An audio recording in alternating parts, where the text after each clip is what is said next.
So, welcome back to the Find Your Peace podcast. I'm super excited to have my friend Krista Haskins here with me today. Krista is a holistic kinesiologist. And if you've listened to any of my recent episodes, I've had her on. But today we're going to do something different. And today, Krista is going to interview me and ask me some fun questions. So, Krista, I'm going to turn it over to you. All right. So happy to be here and excited to be able to sort of feature Jen on her own podcast and talk about more about what she does and help people who may not have gone in to see her yet have a better understanding and maybe decide they want to. So Yeah. you work a lot, Jen, with inner healing. So let's just start out by giving our listeners just a definition of how you define inner healing, what that includes. Why don't you go from there? Yeah. So for the spiritual portion of inner healing, essentially what it's doing is it's bringing you closer to God and deepening your relationship with God. But there's emotional aspects of it too. So in that emotional aspects, I would say that we're getting rid of like negativity, lies that you're believing, areas that there's maybe a deep wound or a trauma that's happened that's keeping you from either being close to God or keeping you from finding that peace that the Bible describes, right? Because it's easy to say, "Oh, I have peace," like scripture says, but sometimes the reality of walking that out looks a little bit differently. So I would say that's at the very core of it. Sometimes it looks like getting rid of any unforgiveness in your life, any fear in your life, any areas that keep popping up, like a continual loop that's happened, like where you can tell that the Lord's teaching you the same lesson over and over again. There's a lie or a core belief that doesn't align with what God says in there. And so our goal is to just give that over to the Lord and ask Him for what He has instead. At its simplest form, that's what inner healing is. Very cool. So from what you're saying, I feel like a lot of people might see an overlap between that and like traditional therapy or counseling. So can you maybe give us a little bit more differentiation of what makes inner healing different from just straight up traditional therapy and counseling? Yeah, so traditional therapy and counseling is a wonderful tool. It's giving people skills to work through the events that are happening in life. So it looks like, you and I having a conversation back and forth. With inner healing, what we're doing is we're actually going straight to the Lord and asking for Him for the key to unlock whatever's standing in their way. So, for instance, if one of the lies I used to really struggle with is just the lie that my body wasn't good, right? I had experienced a lot of trauma within my health. I'd had a lot of health struggles. I'd had cancer, I had Lyme's disease, I'd had some autoimmune disease. And so I would constantly like shame and curse my body. My body sucks. I hate my body, doesn't work right. And the Lord really healed that. And what I found is that once I stopped having all those conversations and saying those things to my body, a lot of that disappeared because I was just Mm. in a place where the Lord gave me um, kind of a conviction over how I was cursing and speaking to my body. And that shifted a lot of things for me. So that's a simple example of how it does. If I was working with a therapist, I would have, been talking about why I feel like that's true and where that's coming from. And we do that in inner healing. But in inner healing, we're really just cutting that thought process off, giving it to the Lord and asking Him for a new one instead. And then building the muscle around believing that new thought or that new core belief is where the real work comes in. So both of them are incredibly beneficial, but they Mhm. just deal a little bit differently. Most therapy doesn't have the spiritual aspect to it. So for me personally, in all of my things that I've learned in life. I don't do anything without God. I don't do anything without the Lord, right? Because it goes a Mhm. lot faster when we go with Him. So I have done both inner healing and I've done therapy in my past. And I would be open to doing both again, but usually I'm asking the Lord what the next step is for my clients. And some clients I do, they need therapy. Because they Mhm. need those life skills here in the natural. But inner healing will always move that needle forward. In fact, therapists are some of my biggest referrers because a lot of them can see people making the same mistakes, looping over things again and again, or just not building core beliefs out of the way that talk therapy maybe just can't allow them to get over that hurdle. It's really beautiful when you combine them both. And I know a handful of therapists that do inner healing and therapy. So Awesome. So, if someone is brand new and has never experienced inner healing before, or even is like new to the concept of like hearing God, Yeah. what would you share with them about like what do they need to know before coming in or working with you? Yeah, I don't know necessarily if there's anything that they need to know. They need, well, let me back up. That they need to know that this is a safe space, right? This Hmm. isn't about shaming or condemning or, talking down about anything that they've done in the past or Hmm. anything that's happened to them in the past. What it's really about is surrendering it over to the Lord so he can release the truth over them. Several of my clients have had physical abuse, sexual abuse. And so there's a lot of shame associated with those things, right? And Yeah. so when we can turn those things over to the Lord and really bring in forgiveness, uh, so that their body's not holding on to it anymore, not that we're condoning anything that anyone's done to somebody that's been abused by any means, but when we can release that and give it over to the Lord for Him to handle, we Hmm. experience freedom. Yeah, I know even in the work I do, it's like all that stuff is they're seeing it as data. Like Mhm. that is what happened and it doesn't have to carry shame. Right. It's what we do with it, right? So, Yeah, that's so uh, good. That's so good. And I think that's a lot of people's hesitation. They get this idea from maybe social media or past experience where they have been shamed or condemned about something that happened or happened to them. And they have mhm. the idea that that's who Jesus is. And you and I know that that's not who he is. And that's not what he wants for people. He wants freedom. He wants And I freedom think for people even that's more than key they want it. too. Like that even that whether it happened whether you did it or it happened to you, like a lot of times we're our bodies are holding trauma of stuff that that happened to us and like we had no Correct. control over, right? So, Correct. Hmm. yeah, Yeah. that's good to point out. So, um let's move into somatic the somatic bodywork portion and like what because you do the inner healing with the somatic bodywork. Tell us a little bit Yeah. about what that somatic bodywork is, just for someone who's completely new to it. What is that? Yeah. So the reason I combine them is because our bodies can hold on to a lot of things. So inner healing on its own can be a fantastic tool, and it's given me a lot of freedom in my life. But when the Lord put me on this path, I would go in for all these inner healing appointments, and I would leave feeling great. And then within a handful of days, probably like a day or two, I'd have just an incoming of physical symptoms in my body where I felt really, really unsafe. And, my nervous system would kind of freak out. I wouldn't be sleeping. I'd be super tense. My heart would be racing. Just completely, my body would go into fight or flight. And it took me a while to unravel that my body did not believe the healing that had just happened in my soul, which is what inner healing is it's soul and spirit healing.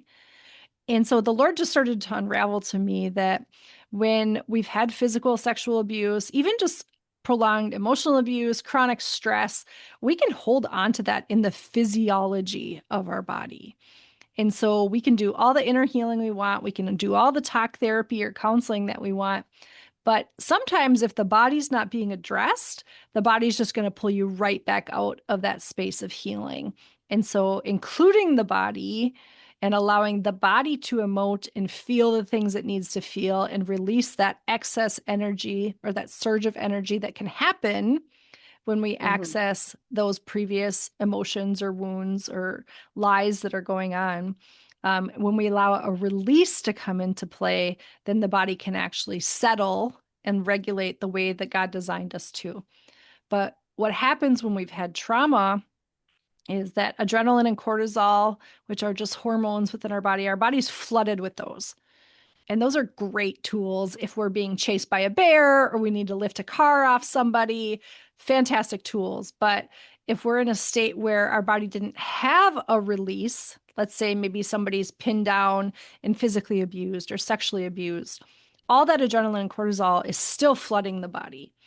And there's never a release attached to it. So the body stays in a perpetual state of fear, and that adrenaline and cortisol doesn't shut off and we get really dysregulated and our nervous system becomes our greatest hurdle then because the body is just trying to keep us safe. It doesn't know that that situation has passed And so in somatic release, what we're doing is creating a scenario where we're accessing the emotion, we're accessing the fear, or whatever it is. We're doing tools to just gently release it from the physiology of the body, and all of a sudden the body can regulate the way that it was designed to. So it's a very simple tools, but most people will be like, I cannot believe how free I feel. All of a sudden, I feel like this prison that my body's been trapped in. I feel peace, Mm, and it's pretty incredible. So. awesome. So maybe explain because I've been in, I've seen you, I've experienced it, and it's awesome. Um, maybe explain a little bit about like what does the actual body work look like? And a lot of people will associate the word body work with massage, and Mhm. these sound very different. So Yeah. maybe give us some delineation there. Yeah. So the first thing I do is really do some exercises that just strengthen that brain body connection. And that's as simple as laying hands on people and allowing them connect to that part of their body. So it's a grounding exercise. It's an exercise that brings us internal to where we're focused on our own body. Because a lot of times, if there's been trauma, we're disassociating and we're kind of operating separate from our mind and our body. This is a survival tool. It can be great if we're just needing to survive, but we can't heal from that place. And staying disassociated will continue to cause health issues long term. So it's really bringing that body back into alignment and just strengthening that brain body connection. So there's a lot of touch. There's a lot of physical touch. Um, and safe and healthy touch is one of the most calming things for the nervous system when it's non-sexual. So we need to just allow the body to just feel safe in that environment. That's step one. And then what an actual somatic release looks like is just breath or body movements that are associated once we've asked Jesus which emotion, which wound, which thing we're going after that day.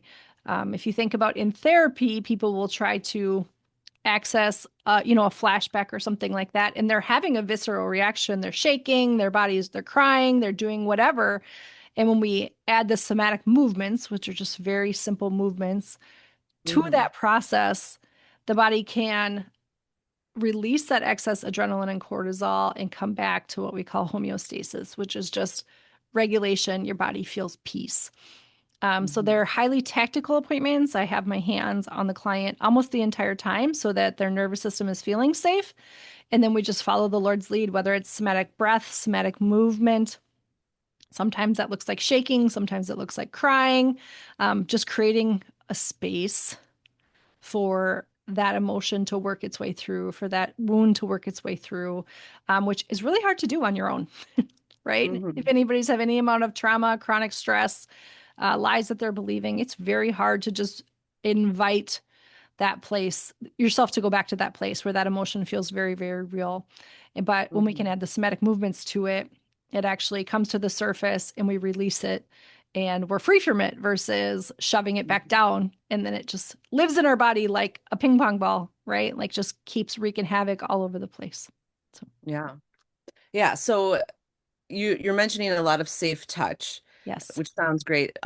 So for people who are new and haven't been in, I'll just add in that involves a massage table, right? So Hmm. maybe take us through like when someone gets to your office, like what's the process? How does the session start? And like do Yeah. they have to remove clothing or what do you do with that? Yeah, so initially I just sit down and explain a little bit about how the nervous system works and why it's important that we go through each one of the steps, ask them if they have any questions. Most people that come to me are referrals, so they've been prepped by somebody that sent them ahead of time, so they are aware of the process. Removing clothing is optional. They are covered the entire time on the table, so if they do choose to remove clothing, it's a comfort thing. It's not a required thing. I have available some, just some deep tissue work and some fascia work as part of my regimen, but being safe and feeling safe is the most important thing. And so some people have had such a high level of abuse that they're actually not even okay with that. Laying hands is as far as I get. And it's completely up to the client what that looks like, because safety, the body needs to feel safe to heal. We can't push through what that looks like. So they get under the covers, they're covered the whole time. And then we start just some brain body connection exercises. And then once I've got their body regulated, which I'll be honest, sometimes we don't even get that far because people are so dysregulated that we spend the whole time just getting them regulated. But if we do get them regulated, then we just start asking Jesus where we're going today. What do you want to heal first today, Lord? And he Mm-hmm. always knows. It's always Hmm. important to ask him. Sometimes clients will come in with an idea of where we're going. But I always ask permission as if, okay, if we just ask Jesus, because sometimes we think it's, this event that happened 6 months ago that's got us triggered. But actually, the lie came in 10 years before that. And this current event just has added to whatever the lie was that came in a decade before. So Jesus knows where the keys are. And so we ask him first. And then we just allow the Lord to lead us through the session. Yeah.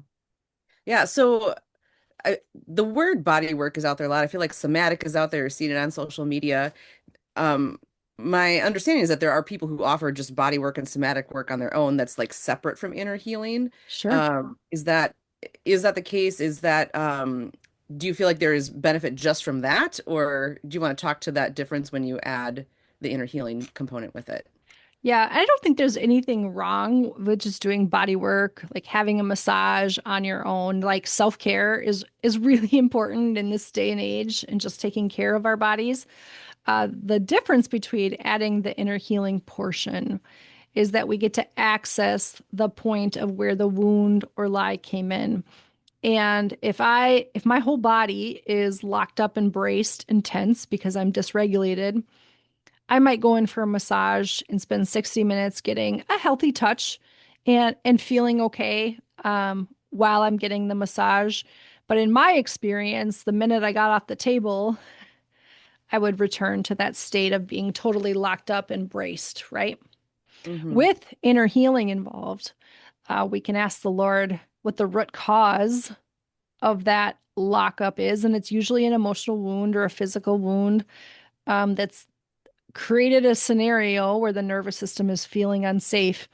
And so a safety mechanism is to brace, right? Like if you think about if your brain thinks you're about to be rear-ended in a car, it's going to Mm-hmm. brace. And not that we always think we're going to be rear-ended, but that's the analogy, right? We're braced for impact. The body Mm-hmm. feels that. And so when we add inner healing and the somatic release to it, we can get down to the bottom wound. Mm-hmm. And there's lots of somatic. I mean, somatic is such a buzzword right now. So there's lots of exercises and amazing things out there that are using somatic release. And there's also some not so good ones that are really accessing some new age, occulty type stuff. The good ones are fine. Uh, any somatic exercise is going to help regulate the nervous system. And that's really important because when you're on my table, yes, we can access the deep wounds, we can access the lies, but how you interact with your body once you leave this office is very important. Like, meaning we can think ourselves right back into fight or flight if we're constantly freaking out about things or doing things at 1,000 miles per hour. Like the body knows that, and it's going to think that there's another threat, and you're going to go right back to fight or flight. So Mm-hmm. learning to operate from a state of regulation can take some time and some education, and I have lots of tools available for that. I have my somatic workbook or somatic flashcards that are great exercises to use in between sessions. Like for instance, people can apply them if they're just having a day where they can tell that their heart's racing a little bit or their thoughts are racing a little bit. Quick exercises that they can use in the moment to pull themselves out of fight or flight. And that's really important because the nervous system needs to learn, hey, I can turn off on my own, right? Now, just attending a somatic exercise class without ever addressing the wounds or the lies is going to keep somebody continually on that hamster wheel of trying to find healing, and they're probably going to believe that somatic exercises don't work. They do work. We just need to address the lies and the wounds as well because the body's It sounds holding like on to it's that. maybe some level of like a band-aid approach until you actually get underneath it, It right? is. Yeah. Yeah. Not that it's a bad So, thing. It's not, but it's not going to solve the problem if there's deep wounds and lies that are running the show. Right, right. And sometimes band-aids are helpful for a time being, right? They are, So, yeah. Hmm. so ultimately I think we'd say like if God is leading you, then you should do a session. But for those who are newer to even hearing God, like what might be an indicator that inner healing and somatic body work paired together would be a good thing for somebody? Like what kind of things might show up in their life that would indicate Yeah. they should come see you? Yeah, if they're having unexplained health issues that they really can't find an answer for, whether it be through a medical professional or holistic professional, and they're just kind of going in circles, that would be a sign that there's some deeper healing that needs to happen in the inner healing realm. If they've done inner healing before and they still feel like the body is not really coming into alignment with the healing that their soul and their spirit has, that would be the perfect person. Um, if they have, uh, I had another one, I just lost it, but uh, if you're feeling that pull as you're listening to this, Hmm. the body knows, right? If this feels like, oh yeah, I could really use that. I have had clients that have never had really deep trauma. They had just learned from a young age to operate at 1,000 miles per hour. And what that did is it kept their nervous system in overdrive so they could never regulate. So I have a handful of clients that haven't had massive deep trauma, but the way that they were internalizing and operating was keeping them stuck in fight or flight. So those people tend to have fewer sessions. They just need a handful of sessions before they're learning to operate that way. I try to educate my clients on how they need to make small changes in between sessions. And sometimes they just have a handful and they're done. I've have clients that have had years and years of abuse and lifelong trauma, and that takes a little bit longer because the body has to learn to operate in safety. And when you have, thousands of examples that the world is not safe because of what you experience, it can take some time to unravel. Yeah. And so, as you were just saying, everybody's going to be a little bit different on how many sessions they might Yeah. need. But Hmm. what's the typical cadence? Like, are they coming every week, every month, what do you usually Yeah, see? so I typically see clients monthly because it does take the nervous system time to regulate and just kind of release things after a session. Now, on occasion, when somebody first comes to me, the Lord will give me instructions that I need to see them a little bit more often in the beginning because there's maybe something at the surface that just needs to be shed so they can work through it. But my typical cadence is monthly. As far as how long they see me, it's so different with every client. Like I said, some people come for a handful of sessions and they feel great and they move on. Some people that have had lifelong trauma, uh, it's a while that they're seeing me. And then I have a whole handful of clients that just come to me for their own self-care.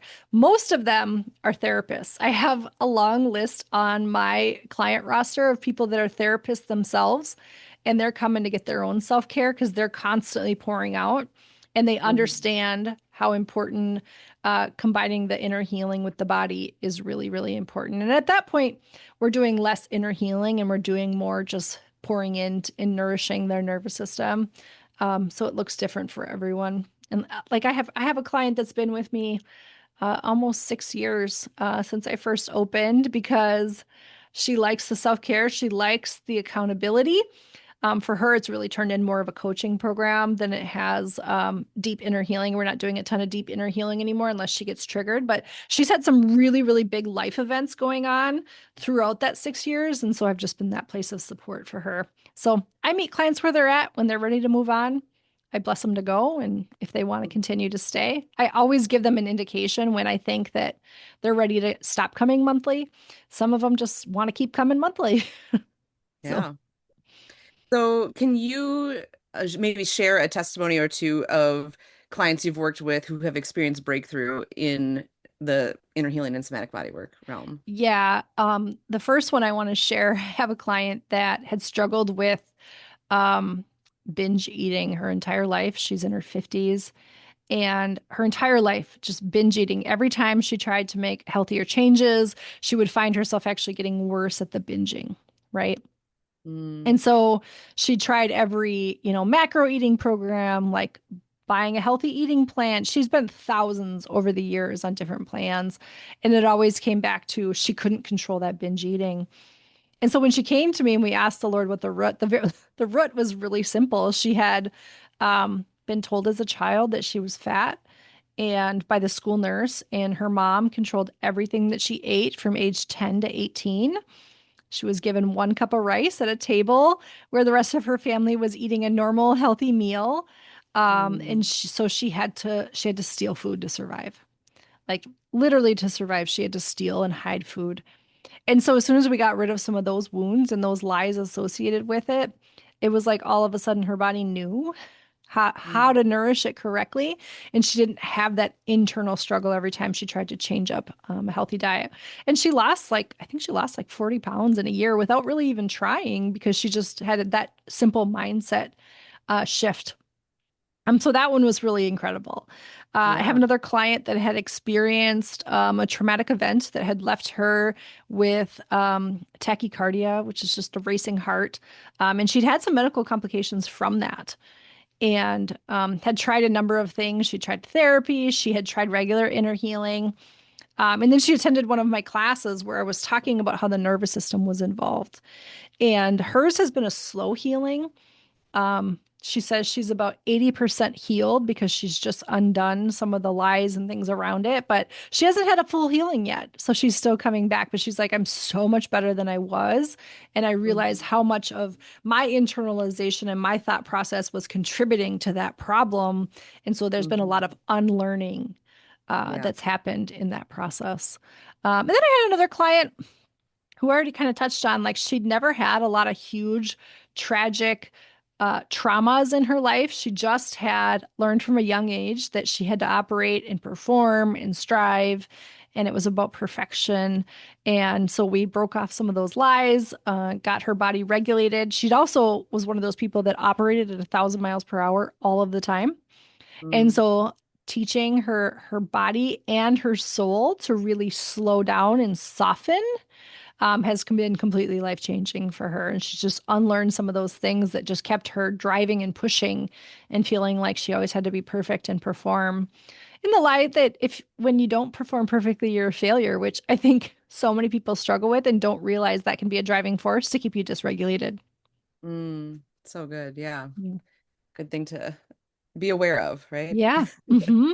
Yep. So, um, I feel like we've covered a lot today. Is there anything else you feel like would be helpful for someone to know that's considering coming to see you for inner healing and somatic body work? Yeah, I feel like oftentimes Christians can be the ones that are most hesitant to come in because like, well, I can just read my Bible and apply the principles that the Lord gives us, which there's truth in that, absolutely. But the body is feeling the impact of all these shoulds, right? Like, oh, I should have peace. I should, just be living in love. But the reality is we live in a fallen world, and every single one of us is affected by that, right? So if you need some support, uh, undoing some of those lies, there's absolutely nothing wrong with that. And so I just invite you to come and give it a chance if you're feeling that tug. Yeah. Yeah. And it sounds like it's good not only for people who have gone through traumatic stuff, but also people who are just needing self-care, right? Yeah. So, Hmm. so I Yeah. think that leads us into kind of talking a little bit about what we're going to be partnering up with next month here Yeah. of kind of a self-care type day, right? Yes. So do you want to kind of share a little bit about what we're calling your peace reset, right? It's an immersive Yeah. experience for inner healing and deep restoration. So Yes. do you want to take a little stab at that? And Yeah. So the idea behind it is that we want people to come in for just an incredibly deep healing day where they can just feel reset and restored and replenished by Mhm. utilizing both of the service that Krista and I offer. So I'll be doing some bodywork sessions. I'll be doing some neurofeedback sessions, which we haven't even talked about today, but I have lots of podcasts on neurofeedback if you're interested in learning more. Um, Lots of space to just allow that healing to flow through, which can be really, really hard to do on your own. And then you're going to be offering some fun stuff too. Yeah, yeah. So I'll be doing kinesiology sessions with emotional clearing, and it pairs really well with what Jen does. Yeah. I've got an amp coil, so we'll have some different equipment people will be able to use, as well as an infrared sauna. So there'll be plenty of options. It'll be a full day thing from 9 to 5, where you're Hmm. gonna get time to have one-on-one sessions, prophetic words, like be nourished with food and prayer and time with Jesus. Yes. We're making space to for you to have space. So that does mean that we only have 6 seats available. So Right. as it fills up, we we see how it goes, we hope to be able to offer this again. Yes. So if there's more of you interested, if you don't get a spot this time around, there will be more opportunities available. But the first round may be the best deal financial wise. Yes. Yes. And I think the date is February 16th. It's President's Day. Is that Yeah. correct? Yeah, so we're gonna do a Monday when a lot of people will have off work. So you don't even have to give up a weekend. Yeah. And And you can yeah, ask your spouse if you have a spouse or significant other for a Valentine's Day gift of self-care. That's the idea is we just want people feeling so replenished and renewed when they leave. So, yeah, very yeah. good. I'm Awesome. excited. I think it'll be really really cool, and it's also just being in a room with other people who are pursuing the same thing can be so powerful. Yes, it can. It can. Getting, The Lord 6 moves. other women with the two of us there, all heading in that same direction of like, let's heal, let's connect with God, let's hear what he has to say and seek after our healing Yeah, it's in a so peaceful good. way. It's gonna be great. It's going to be so good. I'm so excited for what the Lord's going to do. So, thanks for interviewing me and just getting this Yeah. message out there. Inner healing is such an important tool. Krista also uses inner healing in her Mhm. practice, which is unique to, she's the only person that I know that does nutrition response testing that uses inner healing alongside of it. And it's really, really powerful. I'm a client of Krista's as well, and I've experienced tons of healing. And what I love is that we both have a ton of knowledge, but everyone has blind spots. And sometimes you just need another person to take a look, which is what both of us do for our clients, and just hear from the Lord in a different way. So it's really good. So thanks for Yeah. listening. And we hope to see you at our retreat coming up. What is it called? Find Your Peace. Find your peace. Yeah. All right. All right. Thank you.